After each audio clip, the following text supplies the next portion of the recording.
And syempre, Malacanang, mula sa National Commission of Senior Citizens, let's welcome Commissioner Raymar R. Mansilucan. Yahoy! Magandang umaga po, Yesyo. Marami kasing grupo ng senior citizen ngayon at ito po naman ay sa inyo ay National Commission.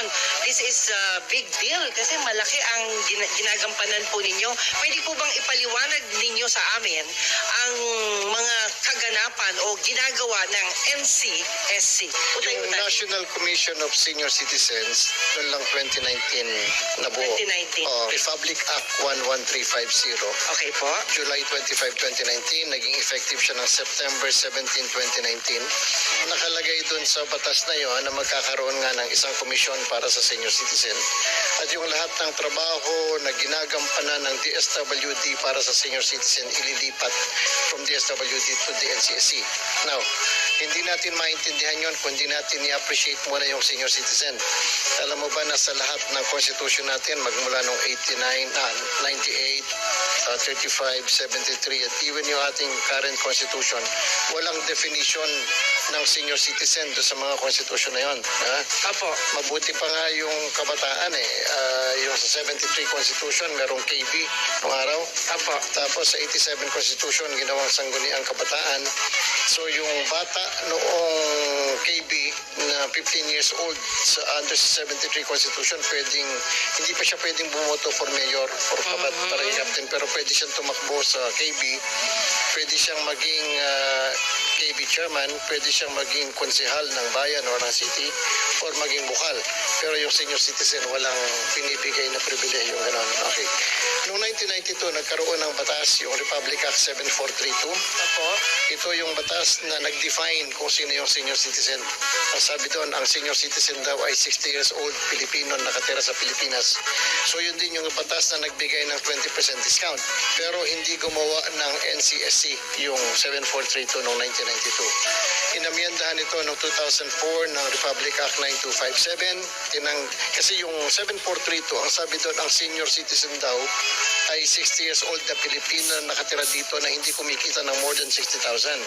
So ibig sabihin, kung babalik kayo noong 1992, kung 70 years old ka pero kumikita ka ng 60,001 peso, hindi ka na senior citizen.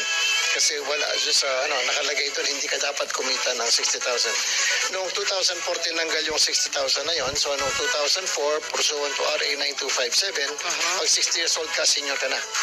Oh. Okay. Yes. Tapos noong 2010, nagkaroon ng amendment ulit yung Republic Act 9994, yung Expanded Senior Citizen Act. Noong kasing 1992, nagbigay ng 20% discount yung batas RA 7432 sa mga senior sa pagkain, sa transportation, sa hotel, sa gamot. Okay. Noong 2010, in-expand yun. So magmula noong 2010, pagkakain ka sa isang fast food na 100 pesos, tatanggalin muna yung VAT na 12 pesos. So yung 88 pesos, yun ang bibigyan ng 20% discount. Yun yung expanded on. Kaya magmula noong 2010, pursuant to RA 9994, ang total discount ng senior citizen sa mga VAT-able na items ay 29.6%. Oh, lumaki pa. Oo, kasi aalisin mo muna yung VAT bago mabigyan ng 20% discount. So yun yan. Merong mga batas na nagbibigay ng ayuda. Remember, 1992, RA 7432, 2004, RA 9257, 2010, RA 9994, hindi gumawa ng NCSC yung lahat ng batas na yon. Okay po. In comparison, pagka ang pinag-usapan natin yung IP, yung Indigenous Peoples, no? Yeah. Noong 1997, nagkaroon ng Republic Act 8371, yung Indigenous Peoples' Right Act o IPRA Law. IPRA Law. Nung lumabas yung IPRA Law, gumawa na yung batas na yon ng NCIP, National Commission on Indigenous Peoples. Yes. So ibig sabihin kung ano yung nakalagay doon sa batas, merong komisyon na mag-i-implement. Samantalang sa senior citizen, nagkaroon ng batas noong 1992, na-amend noong 2004, na-amend noong 2010, pero hindi gumawa yung mga batas na yon ng NCSC. Oh. It took only in 2019 na nagkaroon ng Republic Act 11350 creating the NCSC. So ito yung problema nun kasi na-delay ito. So medyo hindi simple na i-transfer ng DSWD yung trabaho niya sa NCSC. Kasi kailangan muna yung NCSC. Ano ba yan? Capable na ba yan? Hindi kagaya noong NCIP na pagkalabas ng batas, gumawa ng NCSC, so nag-uumpisa sila from zero. Puntahan natin yung Magna Carta on Women. Diba? Okay. Merong Magna Carta on Women, pero bago pa nagkaroon ng Magna Carta on Women, meron ng Commission on Women. Oo. So nung magkaroon ng Magna Carta on Women, institutionalized lang yung Philippine Commission on Women. So yung pong senior citizen, noon lamang 2019, sa kabila ng katotohanan, noong pang 1992, meron ng batas para sa senior citizen. Ayun. So ngayon, yung mga trabaho ng DSWD na ito-transfer sa amin, hindi pa na i-transfer. Hindi pa kasi mahaba yung Up to this moment? Yes, Oh, hanggang ngayon. haba naman. Meron kasi hindi kasi sa simple eh. For example, yung social pension. Yung social pension, nakalagay yan sa 9994 noong 2010 na nagbibigay ng 500 pesos sa mga indigent na senior citizens. Okay. So, yung budget ng social pension before 2024, noong 2023, ay 25 billion yung pinamimigay na 500 sa lahat ng indigent na identified. Okay. 25 billion yon. So, hindi siya ganun kasimple na itatransfer ng DSWD sa NCSC para bigyan ng 500 pesos a month yung 4 million na senior citizen. So, maraming mga bagay na kailangan ayusin bago yan yan. Yung senior citizen, pagka hindi siya binigyan ng discount ng isang establishment, ang punta niya hindi sa DSWD, pupunta siya sa OSCA. Kasi yun yung mandato eh. Yung 7432 gumawa siya ng OSCA na magsusuper under the office of the mayor. So kunyari yung isang malaking establishment hindi nagbigay ng discount sa isang maliit na bayan. Okay. So aangal yung senior ngayon pupunta doon sa OSCA. Si OSCA naman sasabihin niya kay Mayor, Mayor, meron nagko-complaint dito. Eh si Mayor baka supporter niya yung may-ari ng establishment, di ba? So medyo di ba? Medyo andap. Oo, andap siya. Andap siya. Ngayon, hindi naman pupunta yung senior citizen sa DSWD dahil wala sa mandato ng DSWD na protektahan yung karapatan Ng yung legal rights doon sa senior. Okay. Samantalang yung Republic Act 11350, merong provision doon that the NCSC shall ensure the implementation of laws for senior citizen. Yung discount, patas yun di ba? Opo. So pag hindi ka binigyan ng discount, pwede kang humingi ng o tulong sa NCSC dahil merong mandato ang NCSC na ipatupad yung batas. Napakahaba ng proseso. Hindi naman kasi nga noon wala kang pupuntahan. Pumunta ka sa DSWD, wala sa mandato ng DSWD na nakalagay na pwede silang mag-file ng complaint para sa senior citizen. Ayun. Samantalang itong 11350 na nag-create ng NCSC, merong provision that the NCSC shall ensure the implementation of laws. And yung discount is a law. Ayun. Pero ang dami nating dadaanan. Pero anyway, yung difference ng NCSC ay naibigay nyo na po. So yung OSCA naman ay para saan dapat gamitin. Yan. Okay. Para ho sa mga hindi lang nakakaalam. Sige. Kung alam nyo na po yung proseso, that's good enough. Okay. Yung OSCA was created by RA 7432 na magkakaroon ng isang tanggapan under the office of the mayor para dun sa mga concerns ng senior citizen. Pag tungtong mo ng 60 years old, meron ka ng karapatan na tumanggap ng discount. So Okay. paano ka tatanggap ng discount? Hihingi ka muna ng certification or ng ID galing sa OSCA. Kasi Ayun. sila yung nakakaalam na 60 years old ka eh.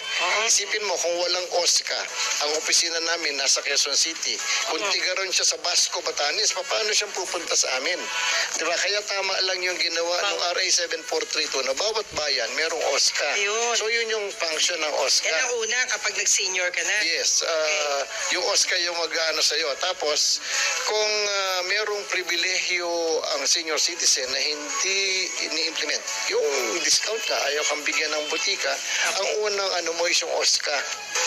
Ang susumbungan. Oo, sa pagsusumbungan mo. Kung medyo mabigat yung kaso, siyempre baka hands off yung OSCA, meron ka ngayong pupuntahan yung NCSC. Hindi kagaya nung dati na wala yung NCSC, wala sa mandate ng DSWD yung protection ng legal rights ng senior citizen. So in other words, ang NCSC ay pwede ring dumiretso ba din kung sakasakali na Yeah, instead yes, na mag-OSCA pa sila? Pwede. Kung concern ng legal rights niya, pwede niyang idirekta sa NCSC. Pag concern ang legal rights, yan, tama yan. Kasi kung kunyari ang ayuda na tatanggapin niya is social pension, which is galing sa national government, dapat siya sa amin. So sa amin siya except hindi pa nga siya na fully transferred sa amin eh. Pero pag fully transferred na yan, sa amin na yung direct na. Direct niya. na, ayun. Pero pagka yung localized, yung ayaw bigyan ng discount doon sa butika, doon sa bayan, ay sa OSCA ka muna pupunta. Unless na hindi nagawa ng OSCA, then that's the time na pupunta sa amin. Maganda, no? Maganda po yung, maganda po yung nangyari. Kasi nandyan na nga kayo at na-lessen ang problema ng DSWD. Kasi dati, parang itong DSWD, ang laging inaaway, no, ng mga senior kadalasan. Kasi nga po, misleading. O kaya naman po, ay yung iba po, hindi po nila lubusang nauunawaan ang mga dapat gawin o sino ba yung tamang tao na dapat gumabay sa kanila. Alam niyo po, thankful tayo kasi medyo naipaliwanag nyo ng maayos yung mga itinatatanong ng ating mga netizen na senior citizen. Juby, I'll take the opportunity. Okay, sige. Noong February 26, bakasyon ako eh. Okay. Opo, sige. Merong naging batas, naging Republic Act 11982. Pinirmahan ni BBM, ni Okay. President BBM noong February 26. Naging effective siya ng March 17, 2024. Okay. Ito yung Octogenarian and Nonagenarian Act amending RA 10868. Yung RA 10868, yun yung Centenarian Act of 2016. Okay. Yung Centenarian Act of 2016, nakalagay doon na pagdating ng isang Pilipino ng 100 years or centenarian year, tatanggap siya ng dalawang bagay. Una is felicitation letter from the President congratulating him. Di ba? Parang bragging rights mo yan. Opo. Kukunti sila, gaya ni JPE. Pagkatapos 100,000 na cash gift. Ang purpose ng cash gift is not bragging rights siya. Para yung mga ibang Pilipino mabuhay o magkaroon ng clean living, gayahin kung ano yung ginawa nila at nakarating doon. Yung 11982, ito yung amending the Centenarian Act na nagbibigay ngayon ng cash gift sa mga 80, 85, 90, 95 years old. 10,000.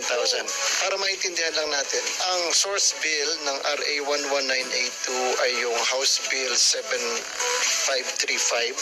Okay. Inaprubahan yon ng Kongreso noong May 8, 2023. Last year lang. Okay.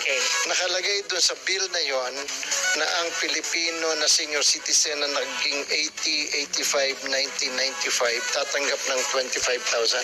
Yun yung nakalagay sa bill. Opo. Tapos meron pang nakalagay doon na pagdating niya ng 101 years old, tatanggap siya ng 1 million. Ba? Yun yung source bill. Okay.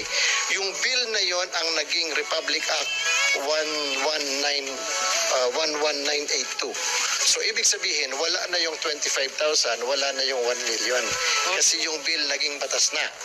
Pero ang na-approve ngayon is 10,000 para sa 80, 85, 90, 95. Ngayon, dahil limitado ang budget ng Pilipinas, meron kang eligibility. Tatanggap ka lang kung 80 years old ka at saka 85, 90, and 95 nung maging effective yung batas. Kung 81 ka, noong maging effective yung batas, hihintayin mo yung mag-85 ka para ka ano. Kasi yun yung pinagbigyan ng Kongreso yung pakiusap ng mga 80 years old na mabigyan sila. Staggered. So yun yung IRR, pinag-uusapan pa ngayon sa NCSC. Hindi na tayo magtataka, no? Talagang sila na yung tutubos sa mga problema ng mga elder natin. Alam mo, Commissioner, naalala ko lang kasi nung pandemic. Nung pandemic kasi, hindi mo nakakalabasan ng bahay that time, di ba?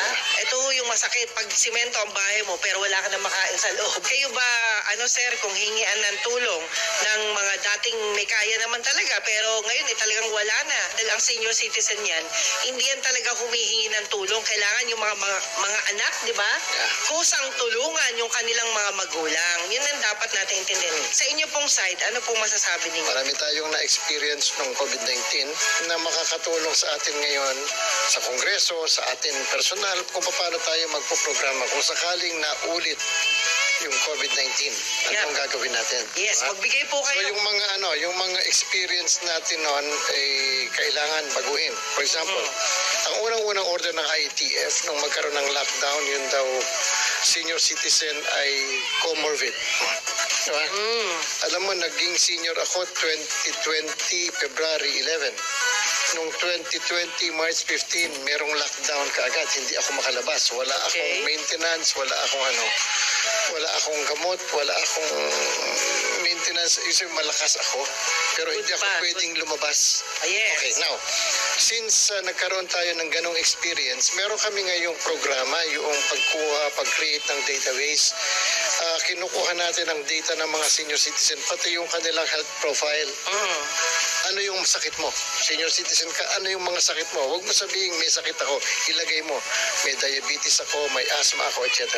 So kung kumpleto tayo niyan, pag nagkaroon tayo ulit ng pandemic, pwede na natin ipakiusap sa gobyerno, huwag mong sabihin lahat ng senior citizen ay comorbid. Ayun. Kasi meron na tayong data. Malalaman natin ngayon through the data kung sino yung mga senior citizen na comorbid talaga, Opo. yung meron mga sakit. So yung mga experience na hindi maganda ng COVID-19, from the experience, gagawa tayo ngayon ng mga programa para kung sakaling mauulit yung ganong sitwasyon, May pansya alam na natin kung Yun. paano natin i-approach. Naku, yan yung tamang gagawin dapat ng mga nasa gobyerno. Yung solusyon dun sa nakaraang problema.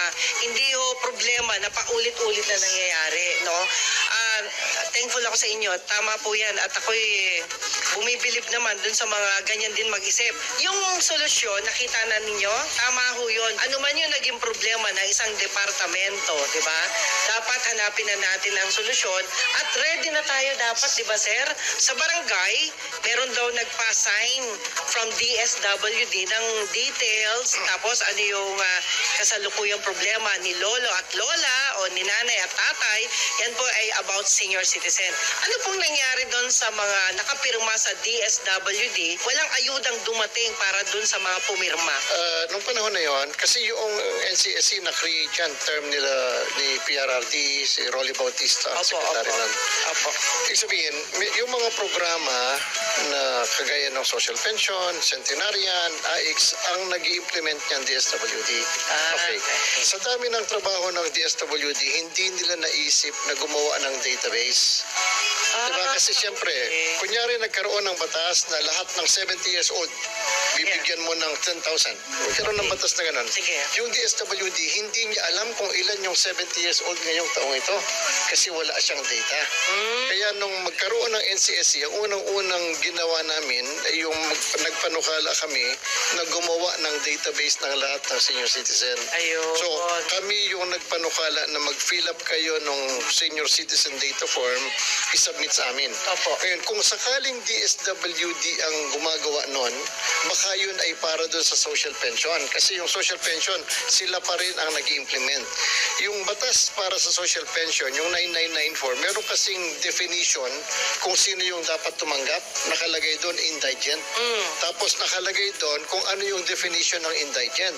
Kung ano is frail, sickly or with disability, receiving no pension, or receiving no support. Oh. So kung yung ginagawa ng DSWD, yun. Now, hindi naman komo nag-fill up ka, qualified ka na. Ayun. Diba? So, kailangan nating bigyan naman ng Okay. ng pagkakataon yung DSWD na dahil dun sa batas. Kaya Okay. Ano pong masasabi ninyo? Sabi nila, para daw tumalino. Paano ba to? Siyempre mga elder na, di ba? So, para daw tumalino, dumikit ka lagi sa kapamilya mong matalino dahil ito ay namamana at pipili ka ng tamang kaibigan. Anong masasabi mo rito, Commissioner? Alam mo yung talino tsaka yung wisdom magkaiba eh, di ba? Okay, Yung- sige. Hindi natin alam kung sino yung matalino, yung kabisado niya yung mga batas, yung ba yung matalino, o yung alam niyang i-interpret yung relasyon ng mga batas, di ba? Ayan. So mahirap ano yun eh. Para sa akin, sa NCSC lalo na, yung wisdom, yung experience ng senior citizen sa loob ng 60 taon, hindi mo matatawaran yun. Miski Yun. na anong talino mo, galing mo mag-memorize. Yung wisdom, di ba? Para si Haring Solomon, di ba? Yung merong dalawang nanay na nag-aaway, pinag-aawayan yung isang bata, anak daw nilang pareho, di ba? Okay. Ano sabi ni Haring Solomon? Hatiin yung batang yan. Sabi nung totoong nanay, huwag na po, ibigay mo na po sa kanya. Di ba? So, through yung wisdom ni King Solomon, yung ganun yun, di ba? Alam niya kung talagang nanay yun, hindi papayag na atin, di ba? Natin. So nung yung nagsabi na wag na po, ibigay mo na po sa kanya, sa kanya niya Kesa mamatay yung bata, di ba? Yes, so sa kanya niya inuwi. Ayun. So ganun, yung wisdom ng senior citizen, hindi natin matatawaran yun. At yun yung purpose namin sa NCSC, kung paano natin magagamit, mapupul yung wisdom na yun para sa nation building. Parang sinabi nyo na rin na kailangan ibase sa experience ng isang tao. Mas matindi yan. Ayan eh, tama. Dapat manawagan tayo sa gobyerno. Alam nyo ako, nananawagan ako. Hindi yung istasyon to. Ako to mismo. Nananawagan tayo sa gobyerno na sana po ang ilalagay ninyong tao sa bawat departamento ninyo ay mga taong alam ang kanilang trabaho. Yon. Hindi sila dahil malakas lang, dahil sila kilala lang, dahil sila marunong lang, pero dapat alam nila at na-experience nila ang mga bagay-bagay bago nila gawin o bago sila maupo sa isang posisyon. Marami tayong kababayan, senior man o hindi senior, na hindi maka-appreciate kaagad kasi magkakaiba yung ating lingwahe. Okay diba? po, okay. Pagka masyadong matalino yung magsasalita, yung gagamitin yung mga words, napakahirap intindihin ng average lang. Diba? So, siguro makakatulong nga yung visuals. Okay, para sa inyong parting words bago tayo magpaalam dun sa ating mga Yeah. masasalamatan. Oo, alam mo, medyo nakakasintak yung parting words para bang mamamaalam ka na sa mundo. Anyway, meron po akong inorganized na movement. Ang tawag po doon ay DEAR. Yung DEAR. DEAR. Okay. Mahal. Ang acronym po yun ng Defenders of Elderly Acquired Rights. Wow. So pagka po sumapi ka doon sa movement na yun, wala kang kailangan bayaran, wala kang kailangan Spoil. Nangako ka lamang na palagi mo i-defend ang rights ng senior citizen. Paano?